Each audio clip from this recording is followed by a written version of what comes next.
గుర్తించాల్సి ఉంటుంది.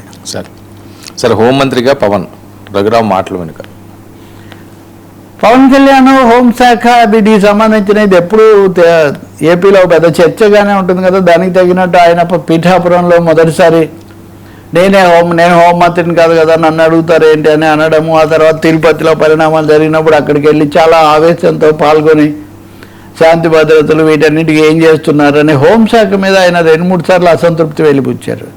ఇవన్నీ చాలక మొన్న కాకినాడలో మాట మంట ఆ కార్యక్రమంలో పాల్గొంటూ నేను హోంశాఖ మంత్రిని కాకపోవడం క్రిమినల్స్ యొక్క అదృష్టం, అంటే నేనుంటే వాళ్ళు తాట తీయటము తోలు వలచటం ఇట్లాంటివి కొన్ని ఉన్నాయి కదా, ఇవన్నీ చేసి ఉండేవాడిని.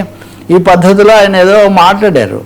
అయితే నేను హోంశాఖ మంత్రిని కాదు కాబట్టి నేను హోంశాఖ మీద నేను పిఠాపురంలో ఒక్కసారి మాట్లాడాను, తర్వాత మళ్ళీ ఇప్పుడు మాత్రమే నేను మాట్లాడుతూ ఉన్నాను అని కూడా, అంటే హోంశాఖ పట్ల తన అసంతృప్తిని ఆయన చాలా బాహటంగానే వెలిబుచ్చాడని చెప్పాలి.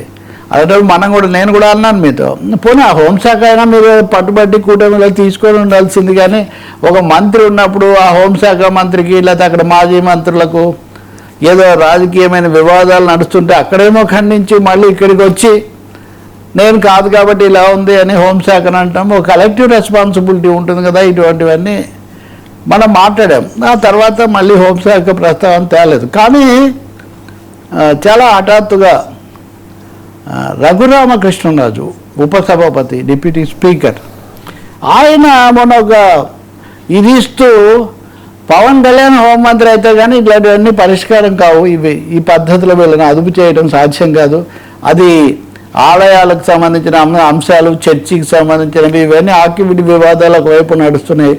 రెండవది తనను అప్పుడు లాకప్లో తనను హింసించిన పివి సునీల్ కుమార్ విషయంలో ప్రభుత్వం ఇంకా కఠినంగా ఉండాలని ఆయనకు కొన్ని అభిప్రాయాలు ఆయనకు ఉన్నాయి. మూడవదేమో శ్రావణ్ కుమార్ మొన్న సమావేశంలో చాలా తీవ్రంగా మాట్లాడడము, కొన్ని ఆయన నన్ను చాలా అన్నాడు కానీ నేను ఆయన మీద ఫిర్యాదు చేయబోవడం లేదు, పవన్ కళ్యాణ్ ఉన్నప్పుడైతే నేను చేస్తాను అనే ఒక మాట అన్నారు. నిజంగా ఇది చాలా సంచలన వ్యాఖ్యలు. అంటే ఇప్పటివరకు జనసేనలో కూడా పవన్ కళ్యాణ్ తప్ప మిగిలిన వాళ్ళు ఎవరు అనలేదు. ఇప్పుడు ఈయన రాజ్యాంగ పదవి నిజానికి అది అసలు తనకే మంత్రి పదవి ఇవ్వకుండా అక్కడ కూర్చోబెట్టారన్న కొరత కొంత ఉంది, అది అందరికీ తెలిసిన బహిరంగ రహస్యమే. అటువంటిది ఇప్పుడు పవన్ కళ్యాణ్కి ఇస్తే తప్ప కుదరదు, ఇస్తున్నట్టు మీకు ఏమని తెలుసా అంటే కాదు, ఆయన అయితే బాగుంటుంది. ఇంకా ఆశ్చర్యం చెప్తా, శ్రావణ్ కుమార్ అలా తిట్టినా ఆయన మీద చర్య తీసుకోలేదు. ఆయన నాలుక కోసి పవన్కు కానుకగా పంపిస్తాను అన్నాడు. ఇంకా చాలా అన్నాడు, అంత పెద్ద బాడీ ఇది చేస్తే అది అవుతుంది. నిజంగా అవన్నీ సరైనవి కాదు. ఆయన దళితుల కోసము లేకపోతే హక్కుల కోసం మాట్లాడడం వేరు, కానీ వ్యక్తిగతంగాను బాడీ షేమింగ్ తరహాలో మాట్లాడకూడదు. నన్ను ఆయన బాడీ షేమింగ్ చేశాడు కాబట్టి నేను ఆయన్ని చేశానని అతను అంటాడు. ఏదైనా మనమే భరించాలి, వాళ్ళు చేసినా వీళ్ళు చేసినా. కానీ ఈ క్రమంలో శ్రావణ్ కుమార్ అలా మాట్లాడుతున్నాడు ధైర్యంగా, అయినా అతని మీద చర్య తీసుకోలేదు అంటే అతని వెనక చంద్రబాబు ఉన్నాడని మీరు అనుకుంటున్నారా అని ఆయన్ని ప్రశ్న వేశారు.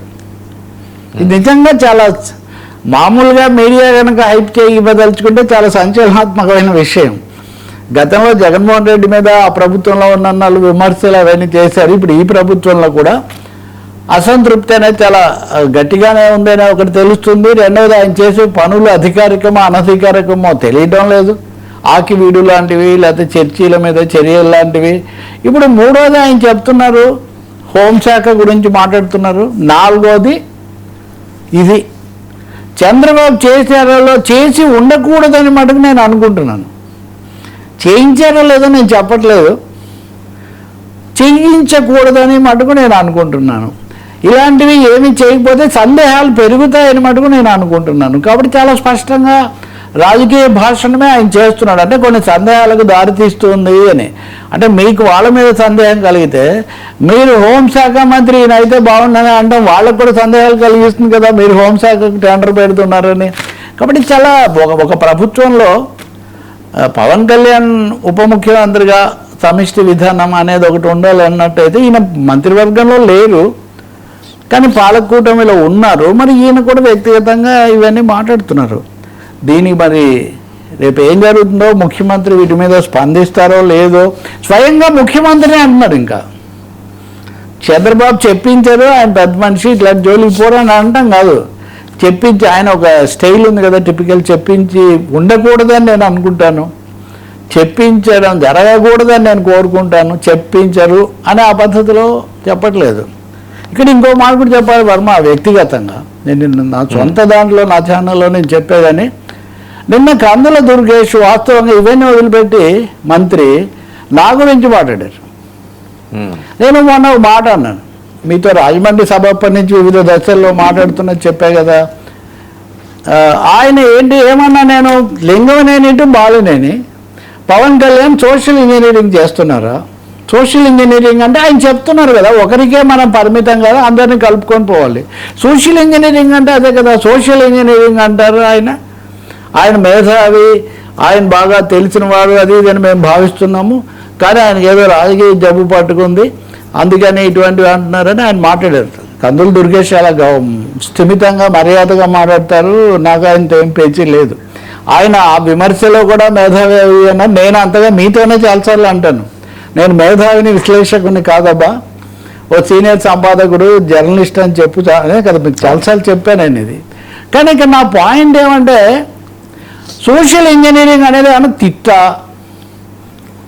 రెండోది ఆయనే అందరినీ కలుపుకొని రావాలన్నప్పుడు దాంట్లో ఈ భావం లేదా? లింగమనేని రమేష్ దాని మీద అంతర్గతంగా వచ్చింది ఒకటైతే, బాలినేని శ్రీనివాసరెడ్డి పేరు మొన్న వాళ్ళ సారథుల సమావేశంలో కనీసం 4-5 సార్లు పవన్ కళ్యాణ్ నోట్లో నుంచి వచ్చింది.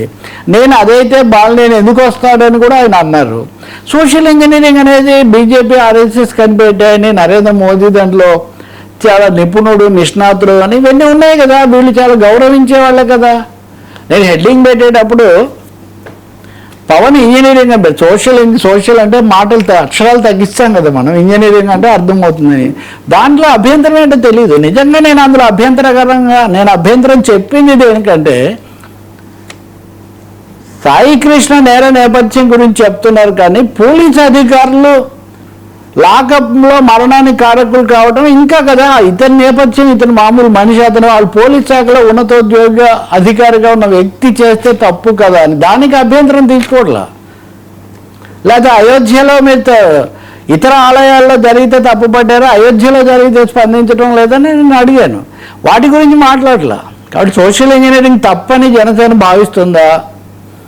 అందరినీ కలుపుకొని రావాలని పవన్ కళ్యాణ్ చెప్పింది ఇది ఒకటి కాదా? దీనికోసం మనుషులు వాళ్ళ జబ్బులు, నాకేం జబ్బులు లేవు, నా రాజకీయ భావాలు నాకున్నాయి, నాకు రాజకీయ భావాలు లేవు, నేను స్వతంత్రంగా ఆలోచించను నేను ఎప్పుడు చెప్పలేదు. రాజకీయ జబ్బులు నాకేం లేవు, రాజకీయ ఆలోచనలు ఉన్నాయి, ఖచ్చితంగా ఉన్నాయి.